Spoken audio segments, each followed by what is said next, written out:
Whoa, I know, I get it. It's been months, I know. But I finished school, officially graduated, your boy, no need to brag, but your boy got school, he's back, hopefully, with 2023 now starting out, well, we're halfway through now, but that's besides the point.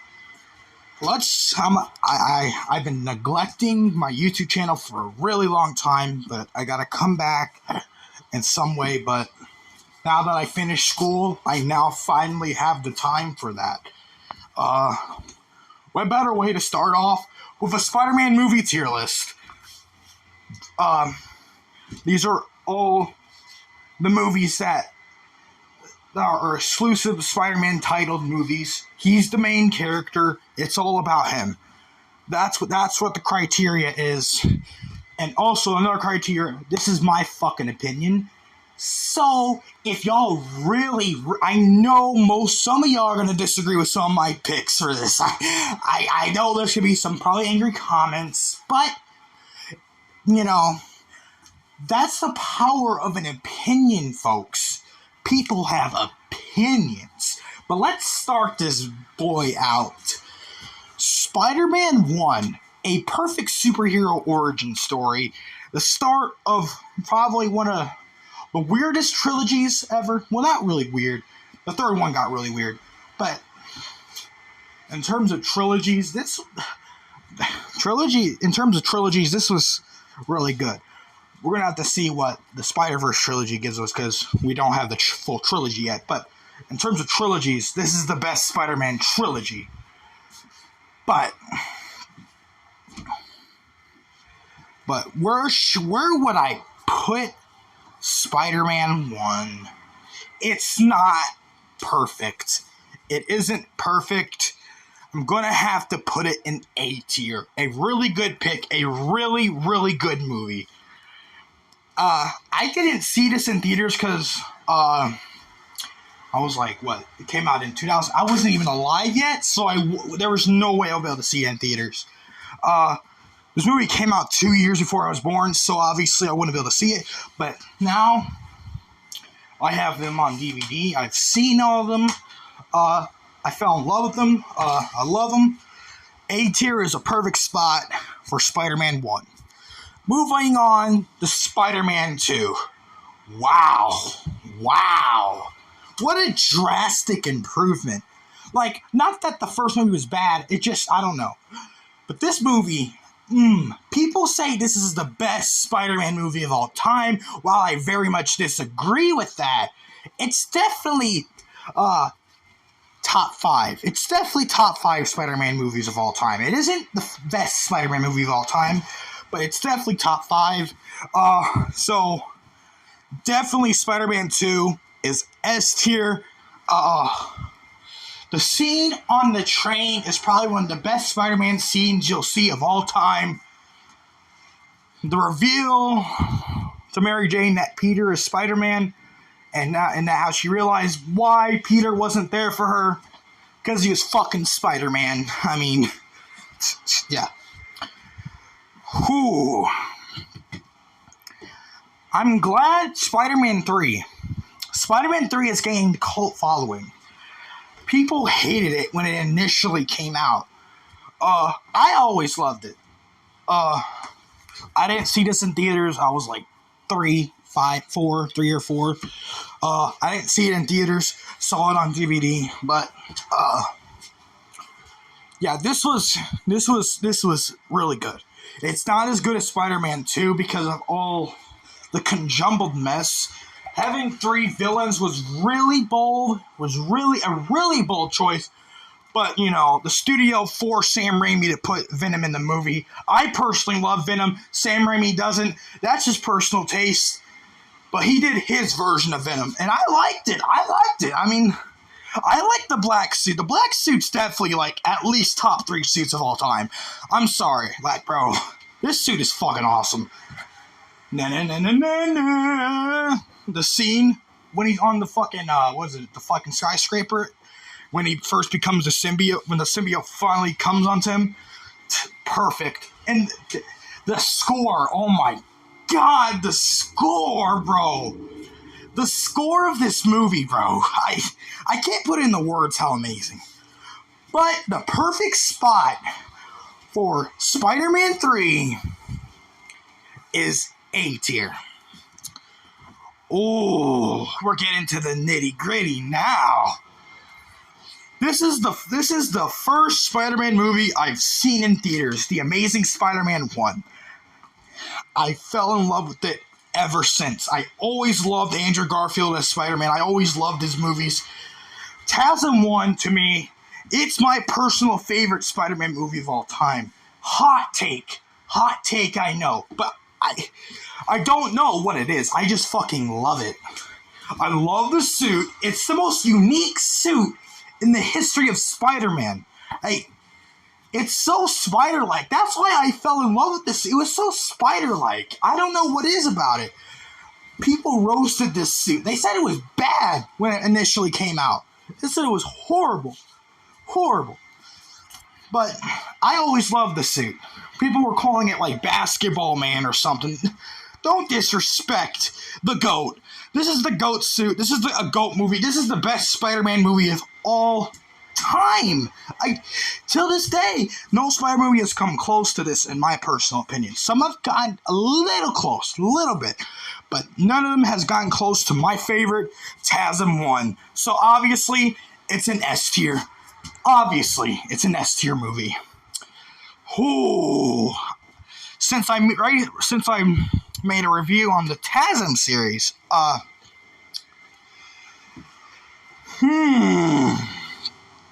yeah.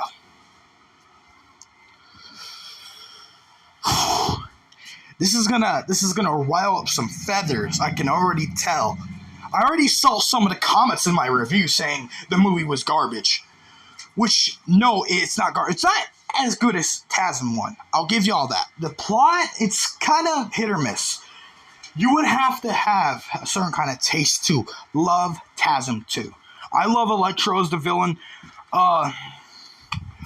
People didn't like Harry because he felt shoehorned in when he wasn't mentioned in TASM 1. But, you know, Andrew Garfield, and I don't know the guy who played him, but Andrew Garfield and the guy who played Harry, they felt believable. It was believable, to me at least. I'm not gonna, rehash my review, so I'm mostly gonna go over these movies kind of quick. TASM 2, A tier. A tier. It's an A tier movie. Don't at me. I'm sorry. It's not bad. It's not it's not that. No, it's not bad. I'm sorry, but it's just not bad. I mean, it's not a top. It's top 10 Spider-Man movie. But, you know, it's not the worst. People keep saying it's the worst, and I completely disagree. Oh.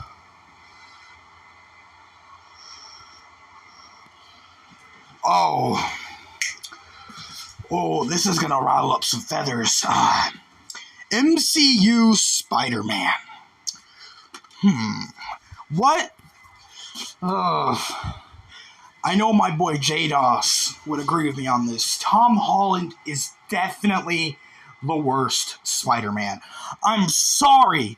Tom Holland's a great dude. 100%. Tom Holland's fantastic guy. He seems like a lovely guy you would love to be friends with. But the writing of his Peter Parker or Spider-Man or whatever, it's so bad. The over-reliance of Tony Stark is what really put these movies down for me. You see how I like the Spider-Man standalone movies. It's just, that's just what I feel the character's at its best, when he's the main guy there. But are these movies horrible to the point of, Halloween Ends? No. These movies aren't terrible. But since we always get good Spider-Man movies, we expect the best. When we get a mid movie, it's like, what the fuck?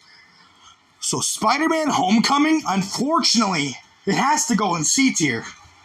I'm sorry, but It just has to. Never liked it. Never did.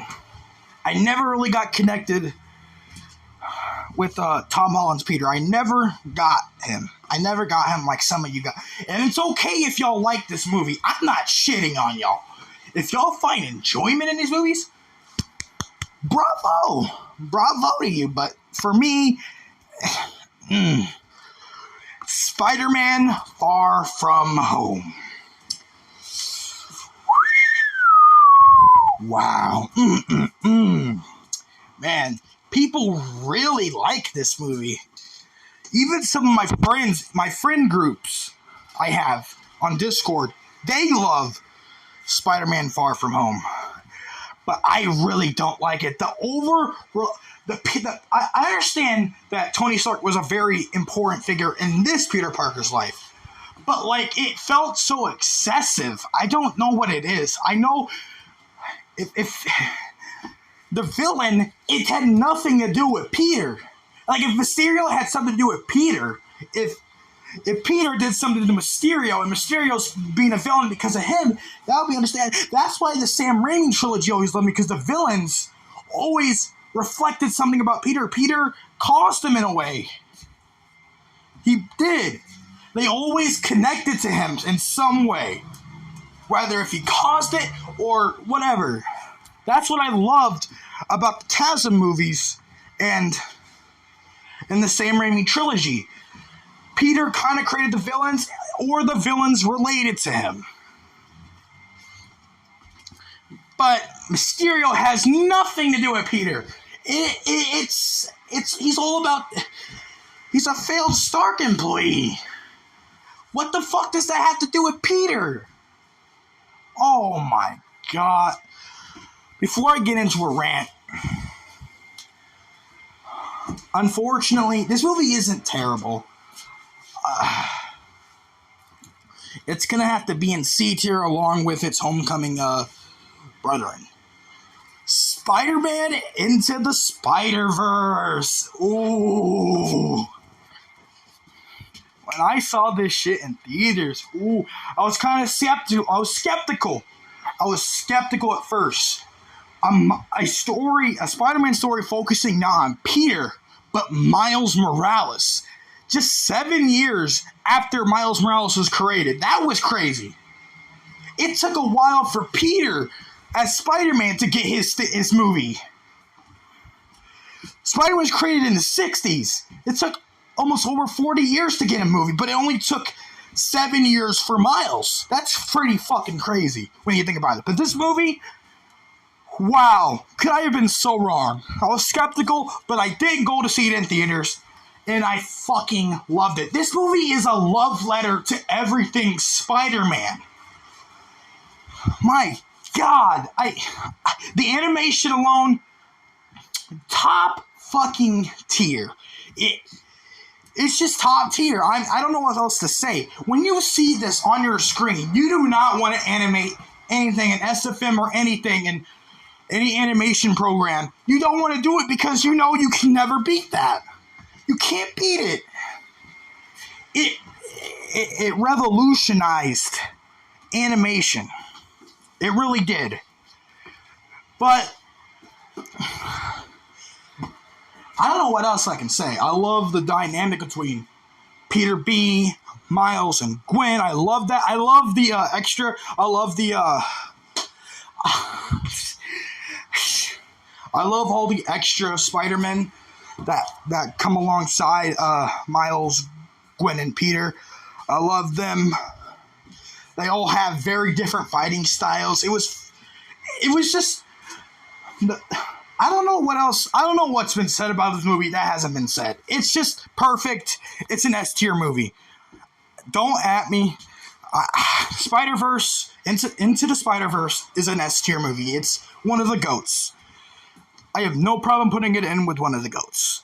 Spider-Man, No Way Home. We thought doing a Spider-Verse movie in animation was crazy enough. Now we're doing it in live action? Wow. when we first saw all the villains from the older movies come back, we knew it was not even a secret at that point that Andrew and Toby were going to come back. We knew it. It was the worst kept secret of all time. Plus, you got Tom Holland doesn't help matters because he's just a fan. You understand?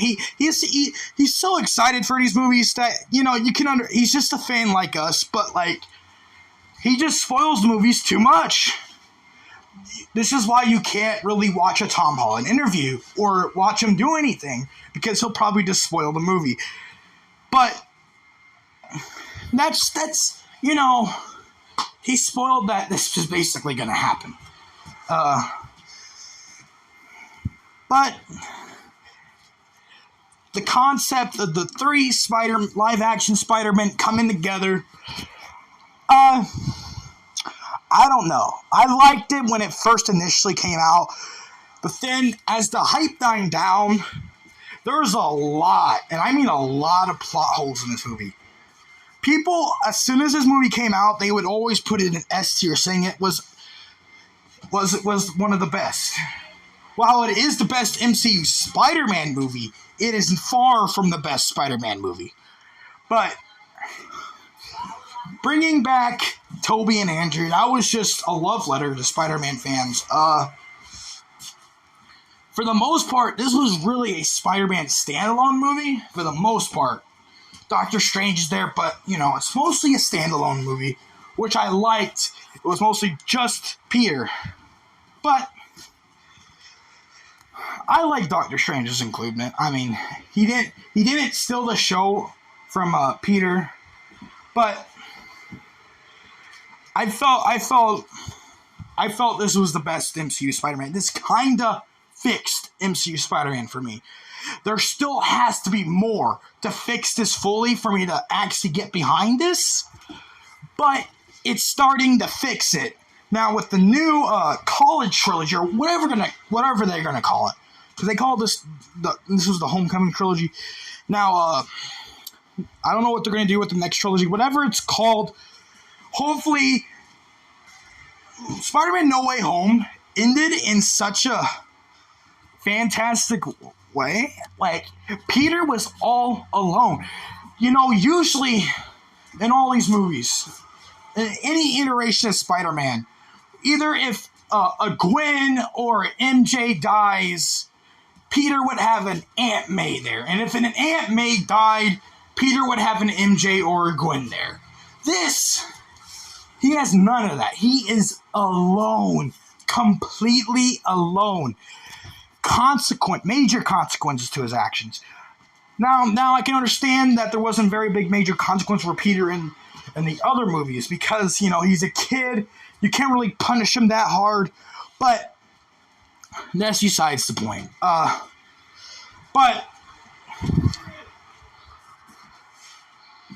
But to be honest, this is the best MCU Spidey movie, but I'm gonna have to, it's not S tier. There's no MCU Spider-Man movie yet that has achieved S tier yet. It just hasn't. Oh, Spider-Man Across the Spider-Verse. Part 1 of 2. The cliffhanger. But, we already knew this. Some people did it and got pissed off.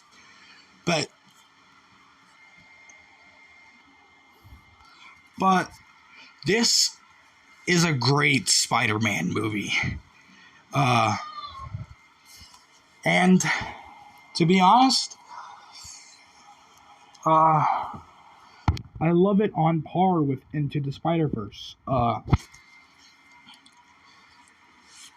I love Miguel O'Hara as Spider-Man 2099. I never really liked him before, but when I saw this movie, I was instantly captivated by his character. I love Miguel O'Hara now.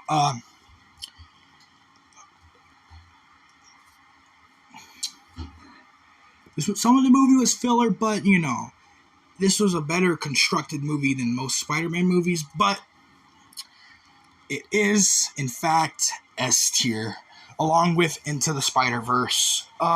So this is the tier list. I know some of y'all are going to disagree with it, but that's the way the cookie crumbles, bro. But that's the tier list. Hopefully I'll be back. Yeah.